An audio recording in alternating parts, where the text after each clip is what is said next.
Assalamualaikum warahmatullahi wabarakatuh. Alhamdulillah wassalatu wassalamu ala Rasulillah wa ala alihi washabbihi ajmain. Amin amma ba'du. Kita bersyukur kepada Allah sampai hari ini di tahun baru ya 2025 Allah masih memberikan kesempatan kita untuk hidup di dunia ya, diberikan kesehatan dan mudah-mudahan dua nikmat ini salah satu bukti yang harus kita lakukan adalah bagaimana kita mengisi hari-hari kita dengan ketaatan ya. Yang ketaatan itu akan selalu bertambah dengan bertambahnya ilmu. Kita berdoa juga semoga perusahaan PLN selalu diberkahi oleh Allah yang memberikan kesempatan kepada karyawannya untuk mengikuti kajian dan keberkahan itu juga kita berdoa semoga datang untuk diri kita dan keluarga kita insya Allah. Saya izin untuk menayangkan materinya.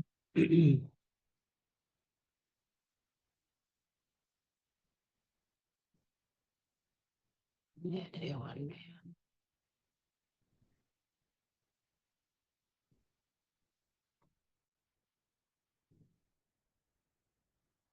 Iya, sahabat muslimah, kita membahas tentang mengeluh kepada manusia. Eh, itu ada yang dibolehkan dan ada yang tidak dibolehkan. Kalau kita lihat surah Yusuf ayat 86, bahwa sebaik-baik tempat mengeluh adalah kepada Allah Subhanahu wa taala. Qala innama ashku bathi wa huzni ilallahi wa a'lamu minallahi ma la ta'lamun. Dia Yakub menjawab, sungguhnya hanyalah kepada Allah aku mengadukan kesusahan dan kesedihanku. Nah, dalam surah Al-Baqarah dijelaskan juga ayat 186, dan apabila hamba-hambaku bertanya kepadamu tentang aku, maka jawablah bahwasanya aku adalah dekat. Aku mengabulkan permohonan orang yang berdoa apabila ia memohon kepadaku.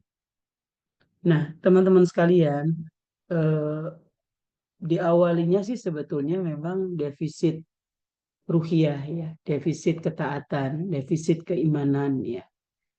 Nah, karena kekurangan-kekurangan itulah akhirnya keyakinan kepada Allah itu juga bergeser. Terlebih lagi serangan kebatilan ya, bagaimana dunia teknologi ya, handphone, sosial media itu diciptakan yang membuat orang semakin akrab ya. Nah, kita ambil contoh mengeluh itu kan tidak hanya dengan lisan ya, tapi dengan postingan. Bahkan ya akhirnya postingan-postingan itu di orang yang biasa mengeluh dari keluhannya kemudian orang termakan ya, itu akhirnya mendramatisir ya kesulitan hidupnya seolah-olah yang paling menderita di dunia dia ya.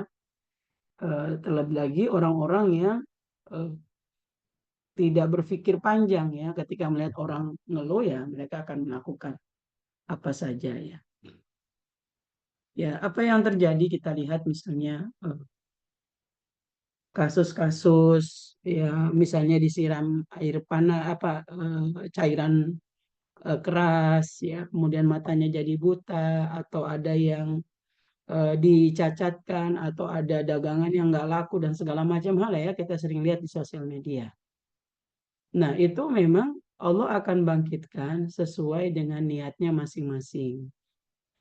Kalau dia dia tidak tersadari bahwa ada orang yang mengambil foto itu lalu mengupload ya, tergantung. Kalau yang menguploadnya lillahi ta'ala ya dia akan mendapat pahala sebanyak orang yang berdonasi. Nah, begitu juga berbagai macam konten-konten ya. Makanya ya kalau bisa ya sedapat mungkin kita menghindari ya, bahwa kita diminta menjadi pribadi oleh Allah itu susah senang, terutama susah ya. Orang lain nggak boleh tahu gitu. Maka yang paling bagus itu adalah mata hati persaudaraan ya. Yang paling bagus itu kan tanpa diminta ya, dia membantu. Nah, akhirnya banyaklah berserakannya postingan-postingan ya. tujuannya itu ya bagaimana orang bisa belas kasihan ya. Bahkan di komunitas-komunitas duafa dan segala macam hal itu, ya ada juga orang merasa nyaman dengan kehidupan bergantung dengan bantuan orang lain ya. Nah ini kan dilarang dalam Islam gitu ya. Makanya bantuan yang kita berikan itu pertama untuk agar mereka bisa membantu dirinya sendiri gitu. Kita nggak bisa mengandalkan itu. Begitu juga pada saat kita membantu, kita harus betul-betul melihat orang-orang yang mengurusi lembaga itu karena Allah gitu. Tidak punya kepentingan ya untuk kepentingan pribadi misalnya. Kenapa? Karena orang yang menghidupkan yayasan biasanya dia selektif ya. Apakah ini layak dibantu, yang dibantu itu mau nggak dibina gitu ya. Karena yang paling sulit mengajarkan ibadah, mengajarkan hidup, mensyukuri nikmat itu juga banyak terjadi di kalangan orang-orang yang diuji dari sisi ekonomi. Bisa jadi kemiskinan yang dilakukannya itu ya karena tidak mau bergerak, tidak mau bekerja gitu ya.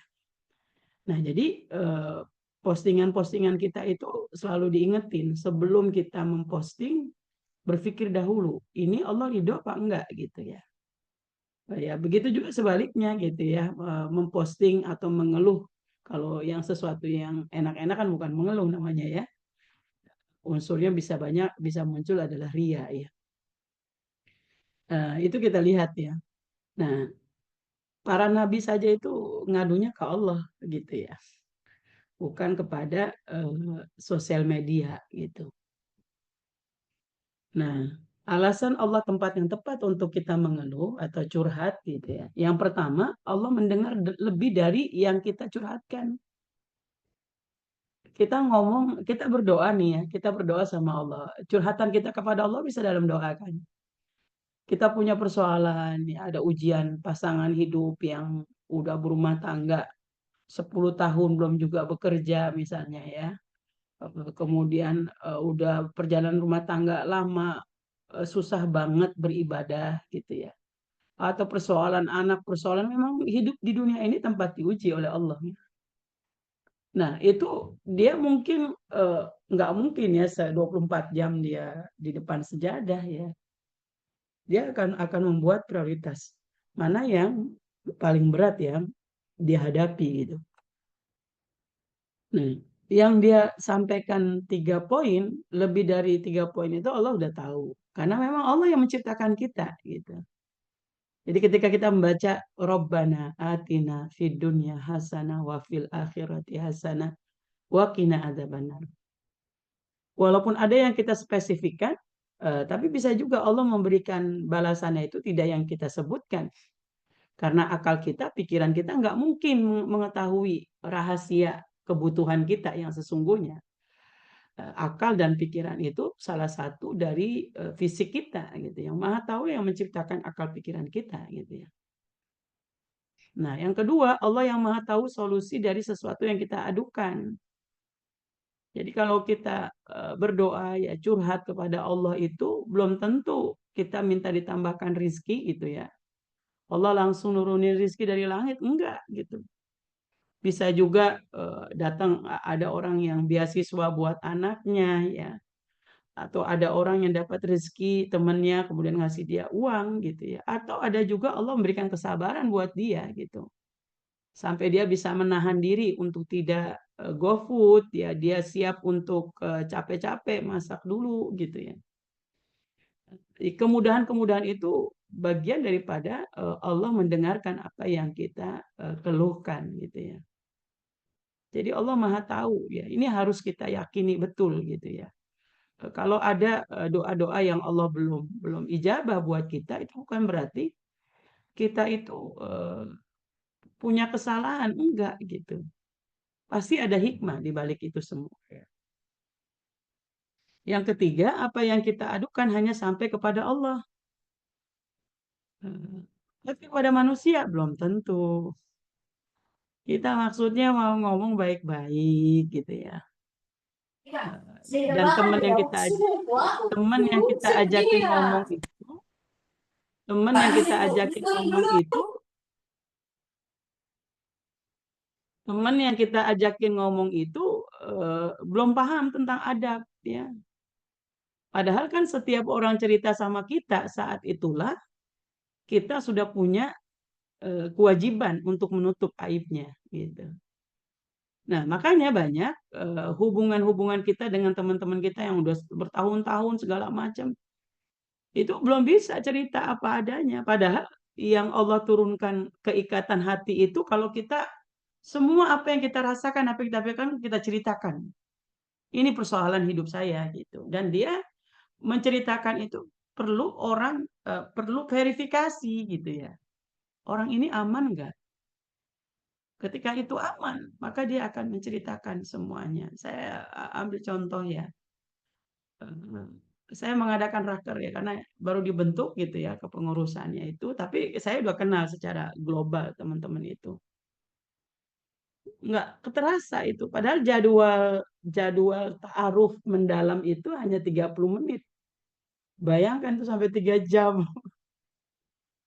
Tapi setelah itu ya ada air mata, ya ada segala macam. Lalu kita jadi tahu secara utuh ini saudara kita seperti ini gitu ya. Yang membuat kita muncul prasangka buruk ya kepada orang lain. Memang kita belum kenal banget saudara kita gitu. Dan mencari tempat yang aman itu membutuhkan waktu, perlu ada verifikasi supaya orang yang kita ajak, yang kita tempat untuk menceritakan itu bukan malah menambah dosa kita, bukan menambah gibah kita gitu ya, tetapi membuat kita dekat kepada Allah dan kalau ada salah kita cepat bertaubat gitu ya. Nah, itu kalau kepada Allah, Allah yang Maha tahu ya. Bahkan air mata kita itu bisa memadamkan api neraka gitu ya. Nah, orang-orang yang mengadu kepada Allah itu nggak kelihatan dia lesu, ya, kemudian eh, apa merasa berat gitu. Kalau kita mau gambarkan ya seperti di Gaza lah ya, yang nggak ada bandingnya ya. Ujian seberat apapun selalu kata-katanya hasbi Allah wa ni'mal wakil. Saya berlindung kepada Allah ya. Nah, yang keempat, teman-teman, Allah pemilik ketenangan, pemilik kekuatan, pemilik keteguhan gitu. Jadi kalau kita mau eh, kepada manusia, manusia bukan pemilik ketenangan. Bisa jadi ketenangan dia punya itu ketenangan duniawi. Dia tenang karena dia kaya, dia tenang karena dia orang menjadi orang yang terkenal, punya jabatan gitu ya. Tapi Allah enggak, pemilik ketenangan yang sesungguhnya gitu. Jadi dia harus harus kepada Allah dan syarat untuk bisa dekat kepada Allah itu kan ada syaratnya juga kan. Kita selalu membersihkan diri dari maksiat, taat kepada Allah ya. Itu mungkin ya teman-teman udah ngerasain bagaimana kita bangun tidur tenang ya. Mau berangkat tenang. Kita udah tahu tujuan kita ini adalah untuk beribadah kepada Allah. Jadi setiap ucapan kita, langkah kita itu dibersamai oleh Allah ya, pemilik kekuatan. Kalau kita banyak persoalan hidup itu kan kita kayak orang rapuh gitu ya. Kayak kita paling menderita gitu. Nah, itu bisa jadi ada masalah ya. Nah, makanya saya pribadi ya ini mencoba untuk membuka pengajian online ya di tujuannya untuk apa? Berapa banyak orang-orang yang dia nggak bisa datang pengajian, yang dia mungkin ongkosnya nggak ada ya. Itu kita bisa jadikan forum ya, forum bahwa menambah membuat kita dekat kepada Allah itu dengan berada dalam lingkungan orang-orang soleh yang sama-sama ingin mendapatkan kemudahan dalam mentaati Allah. Nah, ini ayatnya ya, ini yang selalu diulang-ulang oleh orang-orang Gaza. Alladzina qala lahumun nasu innan nasa qad jama'u lakum fahsyauhum fazadahum imana wa qalu hasbunallah wa ni'mal wakil. Yaitu mereka yang ketika ada orang-orang yang mengatakan kepadanya, sungguhnya orang-orang Quraisy telah mengumpulkan pasukan untuk menyerang kamu. Oleh karena itu, takutlah kepada mereka. Ternyata ucapan itu menambah kuat iman mereka dan mereka menjawab, cukuplah Allah menjadi penolong bagi kami dan dia sebaik-baik pelindung. Ini kan yang dilakukan Israel kan.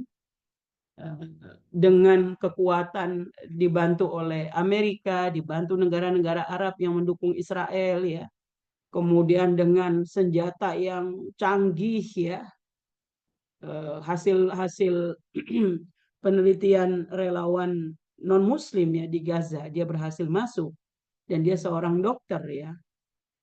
Ada sampling anak-anak metode pembunuhannya itu bukan kebetulan. Hampir semua anak-anak di Gaza itu pertama adalah penembakan di dada, yang kedua di pala.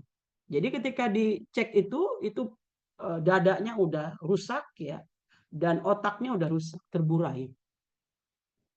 Nah, kita lihat belum lagi pembakaran hidup-hidup, kita lihat ya. Bahwasanya kalau menurut ukuran manusia udah nggak seimbang banget lah bahasanya ya. Terlebih lagi kalau yang masih hidup sejak 7 Oktober, berarti luar biasa kekuatan mereka. Tapi orang-orang Gaza melihat kekuatan manusia, itu nggak ada apa-apanya dengan kekuatan manusia, dengan kekuatan Allah. Kalau bahasa gaul kita tuh ngomongnya begini ya, silahkan kalian menyiksa kami kayak apa gitu ya. Mau di genosida, mau di segala macam kan. Kami ridho kalau penyiksaan ini merupakan resiko kami dalam memperjuangkan menjaga masjidnya umat Islam Al-Aqsa. Daripada kami mendapat penyiksaan dari Allah yang sakitnya, sadisnya, beratnya, itu enggak sebanding dengan ujian dari manusia. Allah menyiksa dan mengazab gara-gara umat dan kami tidak melakukan pembelaan terhadap Masjidil Aqsa. Jadi sudah membuat perbandingan seberat apapun. Dan bagi orang-orang Israel, kematian itu adalah untuk meneror agar perang ini dihentikan. Udah mestinya para pejuang rakyat udah jual aja nih penderitaan ini dengan dihentikannya perang, tapi kalah gitu kita ya. Bagi mereka hitungannya begitu, tapi bagi orang-orang yang sudah dekat dengan Allah, kematian anak kami itu syahid. Nggak ada yang sia-sia. Bahkan darah mereka, keikhlasan mereka dalam berkorban jiwanya itu malah menguatkan kami. Main kata-katanya itu kan. Oleh karena itu takutlah kepada mereka. Ternyata ucapan itu menambah kuat iman mereka dan mereka menjawab, cukuplah Allah menjadi penolong bagi kami dan Dia sebaik-baik pelindung. Nah, dalam konteks kita sehari-hari, ibu-ibu sekalian, apa yang dirasakan, rasa sakit, kecewa, dan segala macam hal terhadap ibu di Palestina misalnya, itu juga sama dengan kita ketika kita menghadapi ujian. Ya. Ujian ekonomi, ujian orang memfitnah kita, ya ujian belum dapat keturunan, ujian belum mendapatkan jodoh. Ya. Ada perasaan dalam hati kita, kok saya belum punya anak ya, kok saya belum menikah ya. Tapi kita mikir lagi gitu ya, bahwa bisa jadi belum kita punya anak, kita masih bisa ngedidik anak-anak yang lahir bukan dari rahim kita. Makanya doa anak soleh itu kan gak ada keterangan anak kandung dalam hadis itu. Begitu juga kita yang mungkin belum dikasih jodoh oleh Allah Subhanahu wa Ta'ala, tapi tetap kita menjaga kebersihan hati kita. PR kita dimudahkan. Mungkin pintu untuk kita masuk derajat para syuhada itu dengan bersabar. Allah belum datangkan jodoh.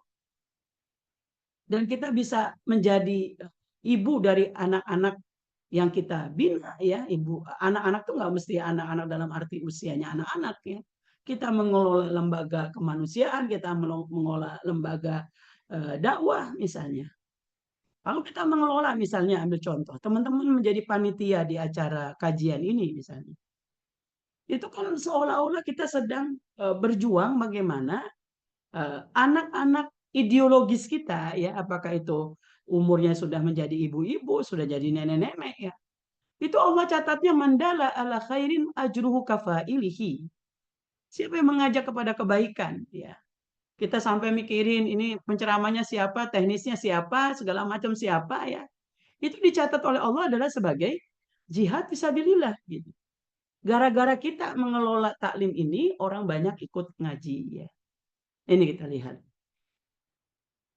Nah, apakah mengeluh pada manusia boleh? Dibolehkan, tapi dengan tujuan dari keluhan kita itu kita bisa sabar, tenang, ada solusi. Nah, jadi kita boleh, tetapi dengan syarat orang yang tempat kita curhati, dia harus memiliki 4 syarat ini. Pribadi yang soleha, teman ya, atau guru, atau konselor. Kalau kita mau konsultasi, kita harus pilih. Dia ngaji apa kagak ya? Gitu. Sebab kalau dia nggak ngaji, dia akan mengasih trik-triknya itu adalah berdasarkan pendidikan umum saja. Tapi dia mengaitkan karena dia udah punya dasar ilmu konselornya ya, dikaitkan dengan agama itu jauh lebih dahsyat gitu. Pribadi yang soleh ya, yang dia mendengarkan kita dengan ikhlas. Padahal bisa jadi pada saat kita curhat, bukan hanya orang ya ke kita. Pada saat kita curhat itu bisa jadi orang itu juga cuma pengen didengar gitu, kisahnya apa. Dan dia merasa nyaman gitu ya. Saya beberapa teman misalnya ya, ada dia pribadi yang nggak bisa diterima banyak orang ya, tapi dia punya potensi ya, kita akan dia menjadikan saya tempat yang membuat dia nyaman untuk cerita. Nanti saya olah lagi apa yang diusulkan, saya sampaikan lagi kepada teman-teman yang belum tentu juga siap menerima pribadi dia yang bisa jadi tidak bisa sama dengan orang lain ya. Jadi bukan malah menjadi kompor gitu ya. Ketika kita nggak ngelihat seseorang itu tidak cocok dengan kita, kita langsung menjas, nggak bisa. Kita belum ta'aruf yang sesungguhnya gitu. Kalau kita udah ta'aruf, kita akan tahu. Oh, penyebabnya ini gitu ya. Pribadi yang soleh. Tapi itu teman, makanya dikatakan mencari teman yang sejati. Teman yang bisa ngajak kita masuk surga, teman yang bisa ngingetin kita agar tidak terpleset dalam kemaksiatan. Teman yang bisa ngingetin kita, makanya kita suka bersyukur tuh teman-teman sekalian, ada flyer yang ngajak ngaji, ngajak wakaf, ngajak sedekah gitu ya. Tabungan kita yang sesungguhnya di akhirat itu masuknya ke infak, ke zakat, ke sedekah, ke wakaf. Nah, karena ini adalah tabungan akhirat yang nanti bisa memberikan manfaat kita di akhirat, dia kuat dengan ibadah, itu tidak mudah ngajak orang itu berinfak, berzakat, bersedekah ya. Bahkan banyak juga orang yang belum paham. Makanya kita membuat apa ya? Saya tergerak untuk mengadakan pengajian online ini. Banyak orang yang belum paham tentang zakat ya. Kalau dia punya penghasilan 6,5 juta itu, anggaplah 6 juta misalnya, 150.000 itu milik orang lain, haram untuk dia makan gitu. Nah, itu katakan pribadi yang soleh. Kalau pribadinya bukan soleh, jadi kompor dia. Cerita tentang suaminya, kurang perhatian. Kemudian kalau ngasih uang perhitungan segala macam hal gitu. Kalau pribadi yang soleh pasti mengatakan, masih bagus, gitu. Ya sabar, mungkin maksudnya baik. Yang penting kan dapur tetap ngebul. Masih banyak loh orang di sana.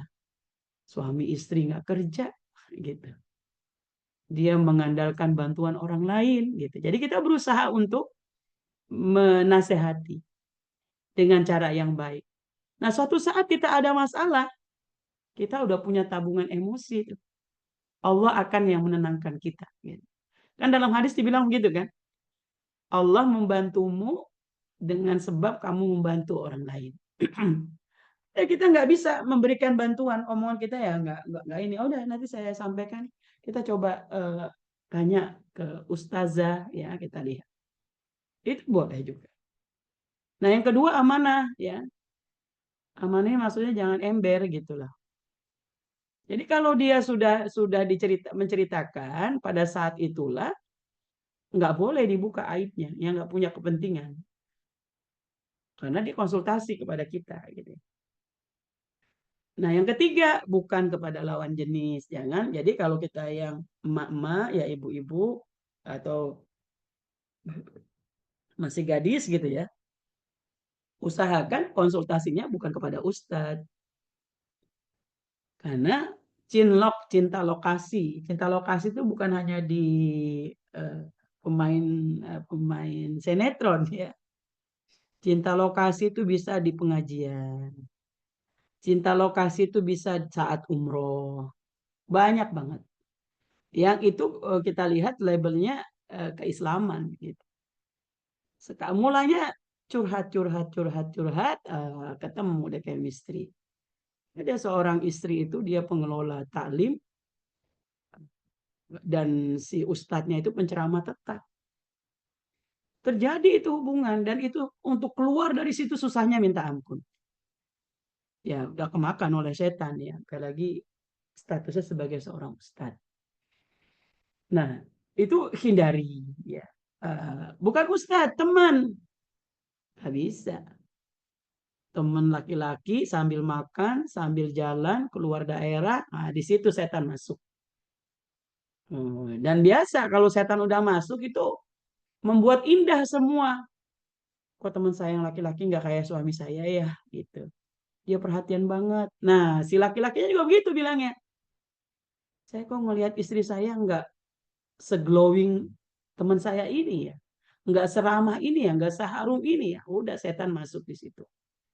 Dan kalau sudah masuk dalam perangkap perselingkuhan, itu sama dengan narkoba.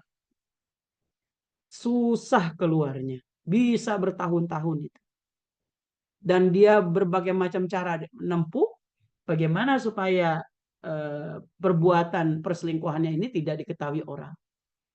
Dia lupa, dia tidak bisa menghindari dikasih apa Allah yang Maha tahu apa yang dia lakukan ya. Jadi bukan kepada lawan jenis ya.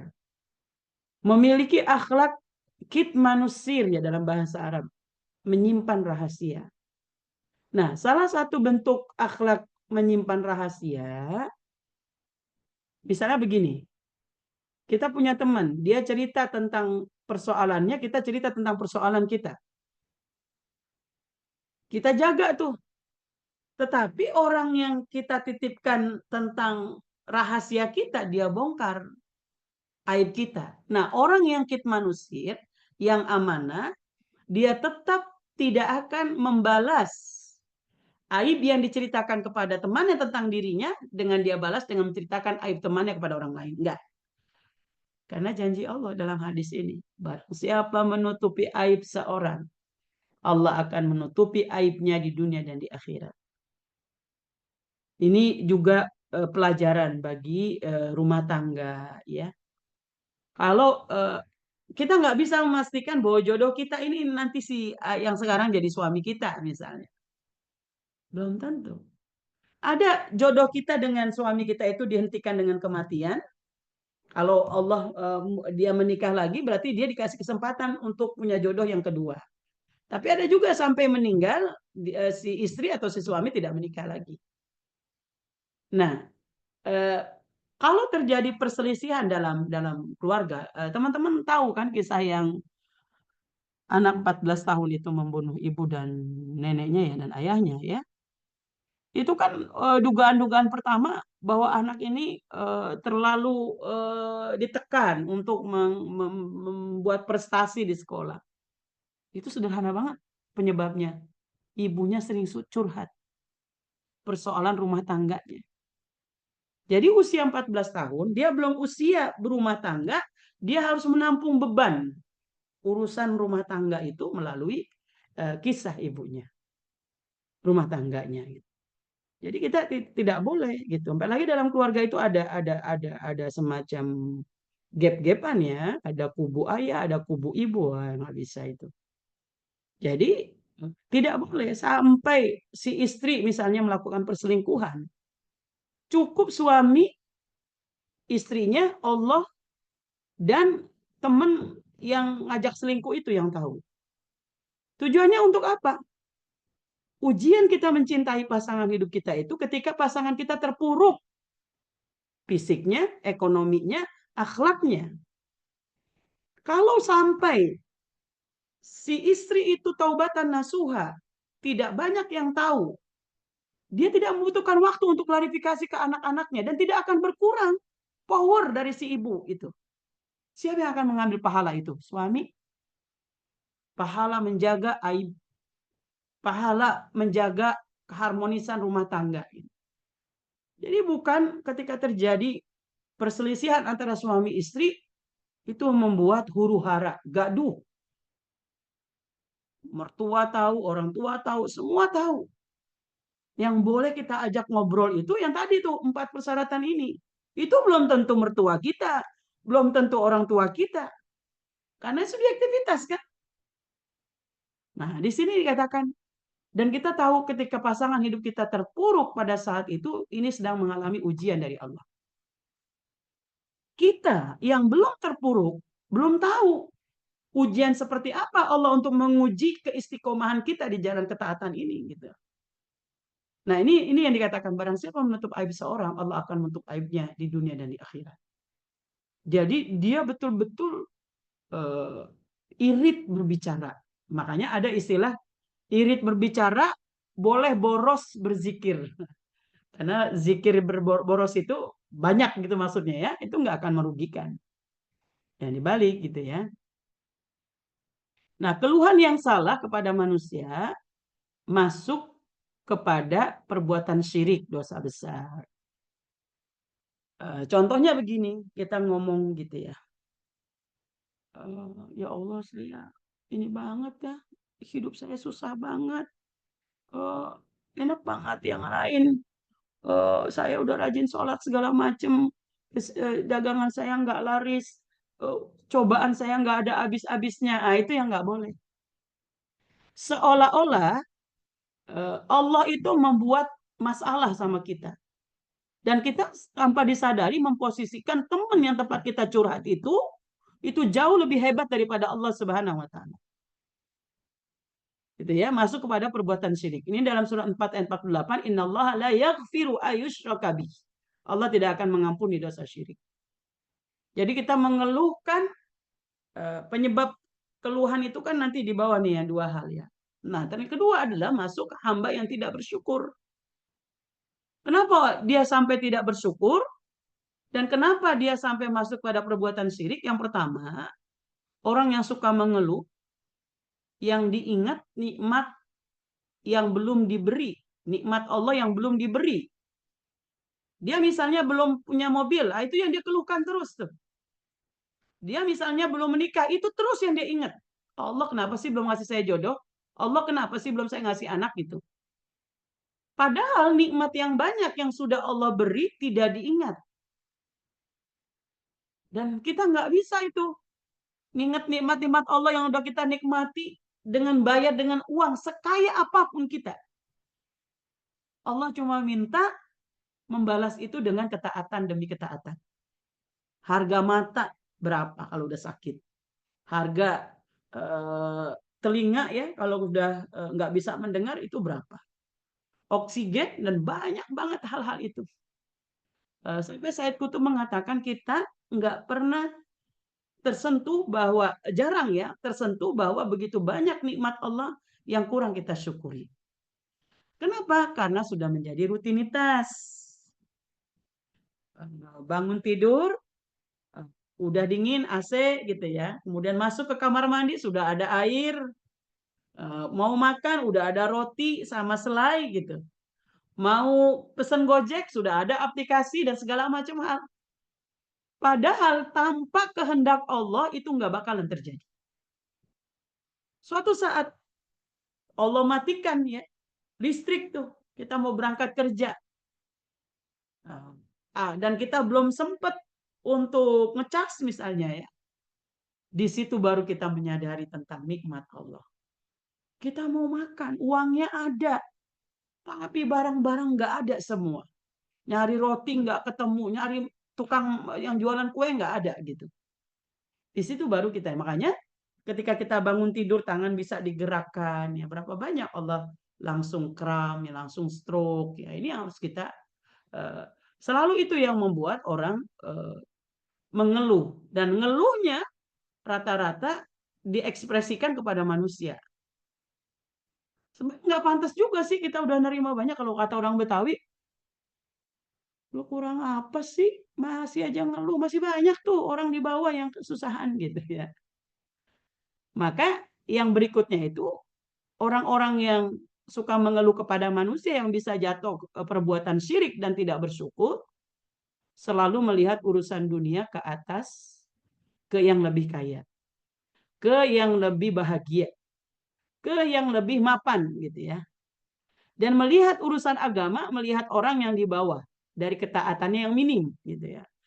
Saya suka mencontohkan misalnya ya, si ibu-ibu di mana di kampung lah ya gitu. Pok, gua lihat lu sholatnya telat mulu gitu kan dia tetanggaan gitu. Dia jawab, masih bagus gua sholat, no orang pada banyak nggak sholat. Nah itu dia ngeliat ke bawah gitu ya. Terus dia lihat lagi, kok empok yang lain gitu ya.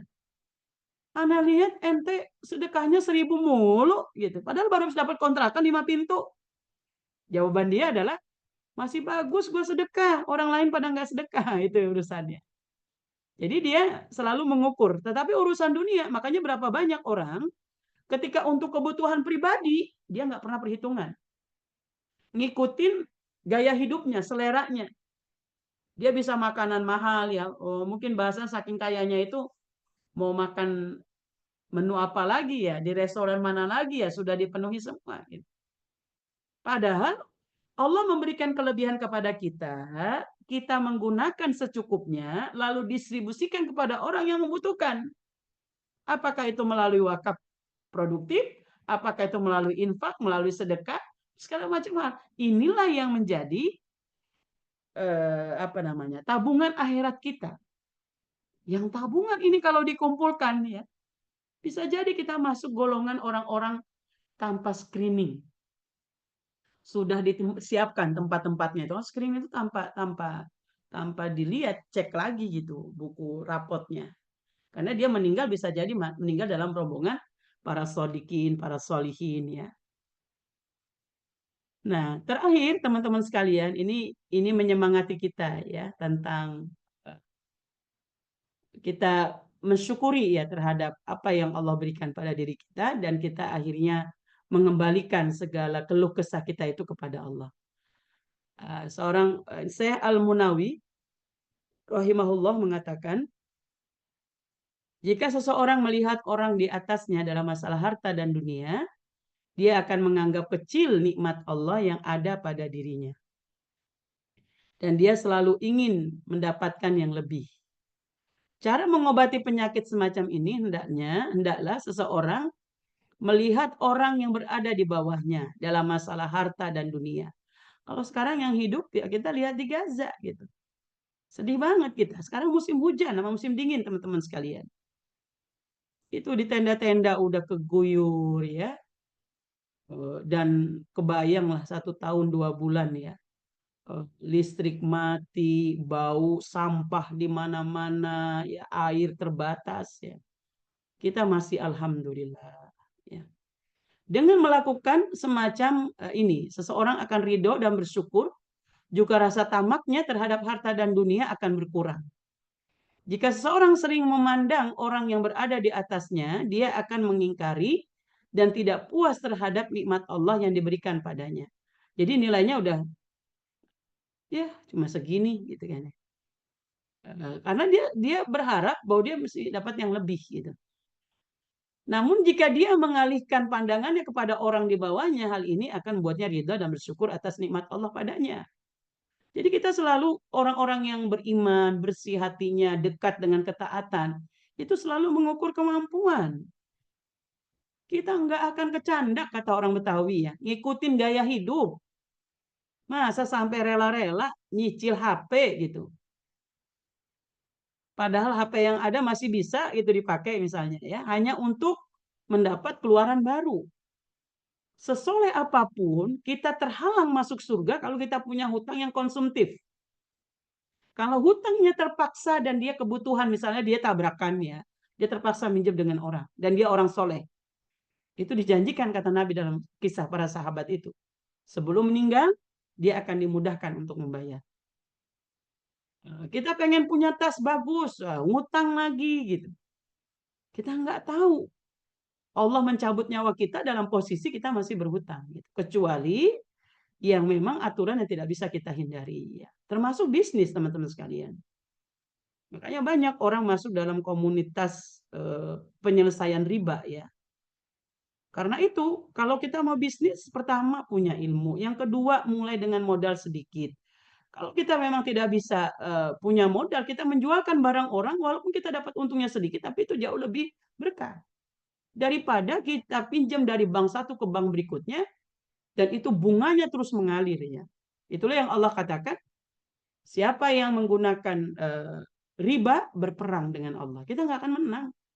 Makanya banyak persoalan hidup yang kita ini kan, dan kita banyak melihat orang-orang yang hijrah ya, dia jual semua, dia lunasi semua hutang-hutangnya, lalu dia mulai dari nol ya.